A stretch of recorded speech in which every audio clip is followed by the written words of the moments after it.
Hey basketball guys, we have news. Let's go to more Los Angeles Lakers news, but first, don't forget to subscribe to the channel and leave your like. The Lakers were defeated by the Dallas Mavericks, who played without their big stars.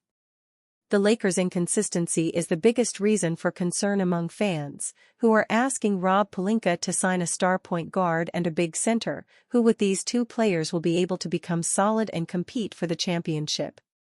The Lakers have been linked to many player names at the trade deadline, but one name that can change and raises the level of the Lakers at the moment is LaMelo Ball, who is playing in an extraordinary way, and the Lakers have a starting lineup with Anthony Davis, LaMelo Ball, LeBron James, Austin Reeves, and Max Christie or Dorian Finney-Smith, would become a feared NBA team.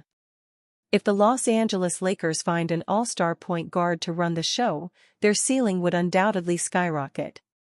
Lakers will do everything in their power to be a finals contender, which means they won't pick first in the draft. These first-round picks are not as attractive as they appear on paper. Injuries aside, Ball is having an electric start to his young NBA career. While the former lottery player's efficiency and decision-making should improve, there's no denying he's a certified playmaker in year 5. As a confident offensive genius with great range and hard-to-learn passes, Ball averages 30 points per game. LaMelo Ball would bring the show to Los Angeles and give LeBron James a reason to be excited about the rest of the season. The Los Angeles Lakers have always tried hard to acquire stars. It is something they are known for in their history. Usually, it's because they're signing a big free agent. In this trade proposal, it would be a trade for a big star. What this trade would be like. Lakers receive LaMelo Ball. Hornets receive Rui Hachimura, Jared Vanderbilt, Gabe Vincent, Christian Wood, a 2029 first-round draft pick, 2031 first-round pick. Adding Ball would give the Lakers a dynamic passer who can also create offense for himself. He is a point guard who takes the scoring burden off of James and Anthony Davis during the regular season. This would allow them to kind of slide until the playoffs get closer. Ball is averaging 30.1 points, 7.4 assists, and 5.3 rebounds per game. He's one of the dynamic scorers in the league right now, and he can do it at all 3 levels. He's also a 37% career three-point shooter, so he spaces the floor in a different way than the Lakers can currently do. The vision of the game, the ability to counterattack, the shots. All of this is enough for the Lakers to ignore the risks of the deal. This is a movement that enhances the present and builds a robust bridge to the future. And, no, Los Angeles shouldn't worry about giving up so much draft capital when it's keeping Austin Reeves, explained the journalist. J.J. Redick criticizes Lakers players for bad defending against Mavericks. J.J. Redick called out his Lakers players for some horrible defending against the Mavericks. The Los Angeles Lakers suffered a shocking 118-97 loss to the undermanned Dallas Mavericks on Tuesday at American Airlines Center.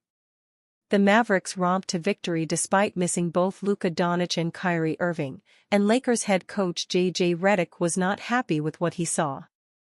In his post-game press conference, Redick criticized his players for how they defended in Dallas.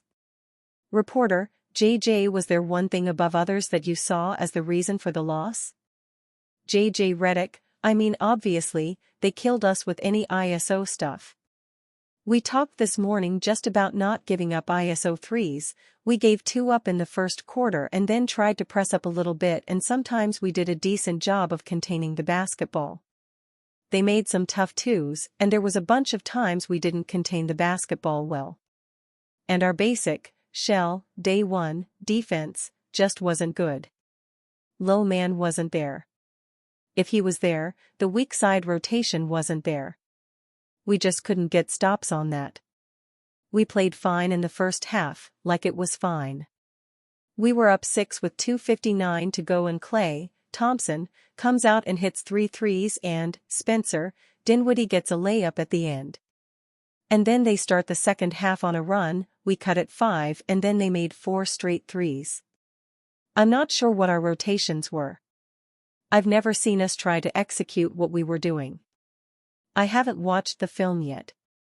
Just watching it live and talking to the assistants who did watch it on film, we're not sure what was going on with the shift positioning and the rotations.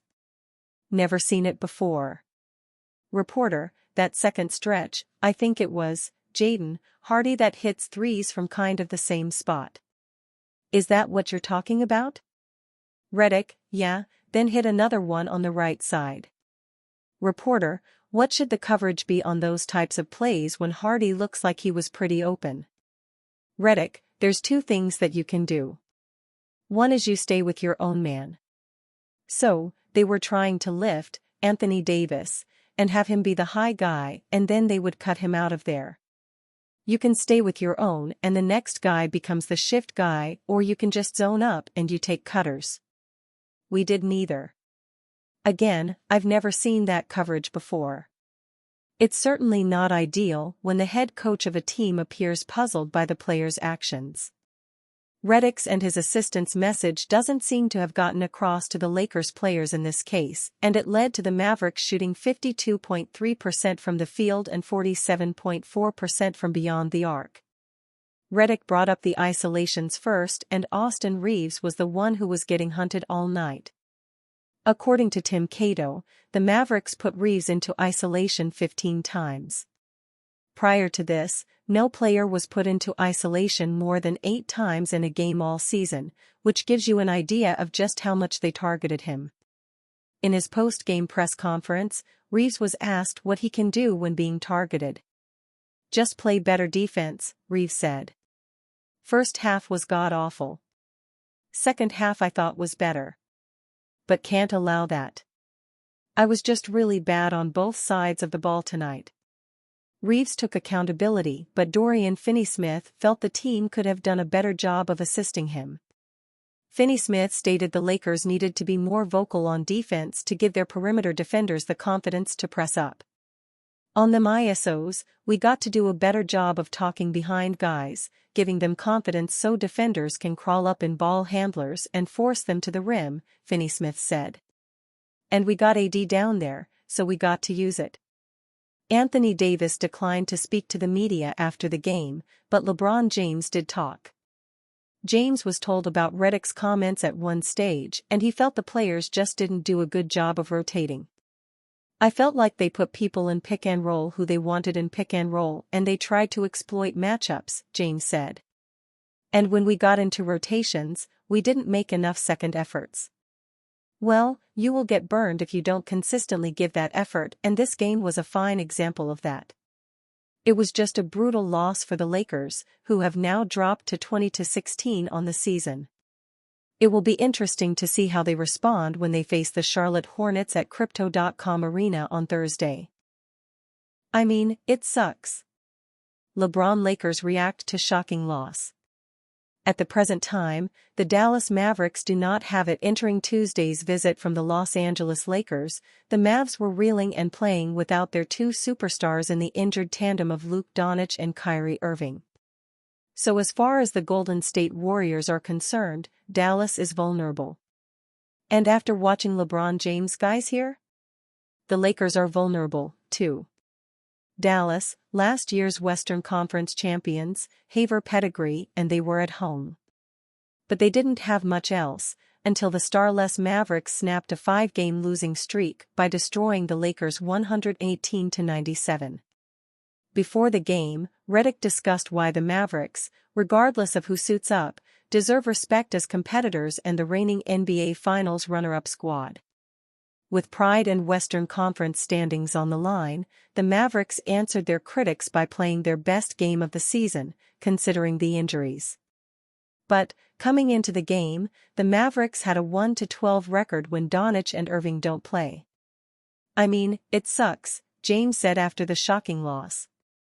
Obviously Dallas Jason Kidd continues to preach a next man up mantra, and here his words finally paid dividends. They played with more focus and intensity than the visiting Lakers. Dallas led in bench points 50-25 and won the points in the paint battle 52-40, and they befuddled Lakers star Anthony Davis by challenging him inside and finishing with layups. Related, Why would Warriors trade Stephen Curry? Who beat LeBron? Quentin Grimes led the game with 23 points off the bench, shooting 8 for 17 from the field and an efficient 6 for 11 mark from 3. Wait. Who? Meanwhile, Davis led the Lakers with 21 points, 12 rebounds, and 2 blocks, while LeBron got 18 points, 10 rebounds, and 8 assists. Davis led the Lakers with 21 points, 12 rebounds, and 2 blocks. Maybe the Lakers will be fine. Or maybe this sort of outing gives Golden State hope in the climb. We got another game in, expletive, less than 48 hours, James said. So, we can't really dwell on it too much. That's the name of the game of the NBA.